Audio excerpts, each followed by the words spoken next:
தான வேணும். ஏழை படிக்கலன்னு இதுக்கு முன்னாடி இதெல்லாம் வச்சு ஸ்கோர் பண்ணாங்க. ஆனா இப்ப எனக்கு மேல பாவமே வரல, கோவமும் ஆத்திரமும் தான் வருது.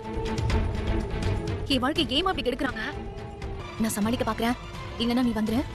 சரி. சரிம்மா, நான் போன் வைக்கிறேன். என்ன சொன்னாலும் நீங்க முத்தழக உங்க வீட்டுக்கு கூட்டிட்டு வந்தது தப்புன்னு தான் தோணுது. இந்த அம்மா ஃப்ரெண்டுன்னு சொல்லி முத்தழகு விஷயத்தை என்கிட்ட கேட்க வந்தப்பவே பூமி என்கிட்ட இவங்களை பத்தி சொல்லிட்டாரு. இருந்தும் ஏன் இப்படி ஒரு முடிவு எடுத்தீங்கன்னு எனக்கு தெரியல. டாக்டர், ஒரு சில வாழ்க்கையில பிரச்சனை அவங்கள தேடி போவேன். எங்க அண்ணன் வாழ்க்கையிலையும் அப்படிதான் பிரச்சனை சமணம் போட்டு உட்காந்துருக்கு டாக்டர். அதையாவது சொல்லுங்களேன். என்னால இப்ப எதையும் உறுதியா சொல்ல முடியல. அழகுக்கு நீங்க கொடுத்த ஷாக் அவங்க நினைவை எப்படி வேணா புரட்டி போடலாம். திருச்சிய அவங்க மூளை எப்படி ப்ராசஸ் பண்ணுங்கிறத பொறுத்து தான் அவங்களோட உடல் மற்றும் மனநிலை இருக்கும். மொத்த மெமரியும் போய் அவங்க மனநிலை அதிகமா பாதிச்சாலும் இப்போதைக்கு நாம எதுவுமே செய்ய முடியாது. நான் அவரோட சட்டப்பூர்வமான மனைவின்னு அவர் சொல்றாரு.